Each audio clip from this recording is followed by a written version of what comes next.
कुंभमेळा कामांसाठी 1700 झाडे तोडण्याच्या प्रस्तावाविरोधात तपोवन परिसरात शिवसेना शिंदेगड तसेच स्थानिक नागरिकांनी तीव्र आंदोलन छेडले।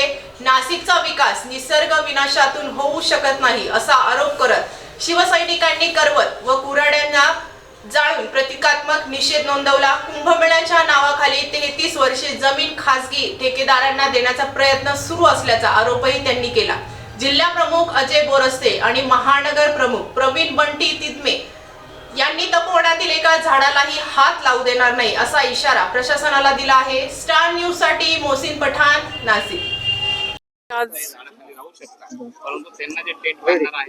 तपोवनामध्ये आम्ही आज शिंदे सैनिक सगळ्या महिला आणि पदाधिकारी इथे आंदोलन करत आहोत। हे वन तपोवन आहे आणि खूप पवित्र आहे। श्रीरामाच्या पदस्पर्शाने पावन झालेली ही भूमी आहे। आपण बघतो बाहेर शहरामध्ये सिमेंटची जंगल तयार झालेली आहे आणि भरपूर झाडं आज तोडली जातात। ते जुने झाडं 200 वर्षापूर्वीची झाडंही तोडली गेलेली आहे। मोठे मोठे बिल्डिंग्स तिथे झालेले आहे आणि हे तपवन आहे। तप करण्याचं हे ठिकाण आहे। साधुग्राम आहे, साधू येतात, साधूंना हे मोठं आश्रित असं हे तपोवन आहे आणि ही वृक्षतोड करण्यासाठी आम्ही हे सर्वजण इथे निषेध करण्यासाठी उभे आहोत।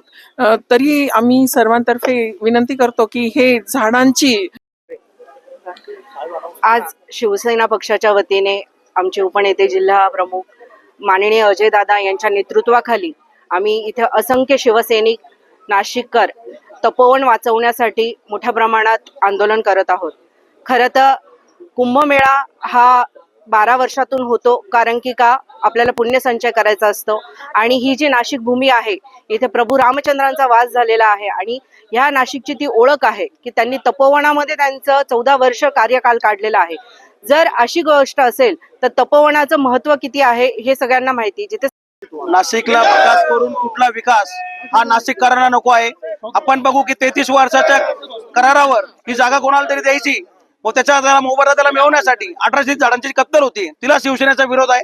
व नाशिक महापालिका प्रशासनाला आम्ही सांगितले की जे काही तुमचं काम चालू आहे की कुठलं काम मंजूर नसताना कुठेतरी झाडं लावायचे व त्यासाठी कोणाला तरी कामाला लावायचं, हैदराबादहून झाडं आणायचे, तर त्याला झाडं लावा, पण हे झाडं काढता नुसते झाडं लावा।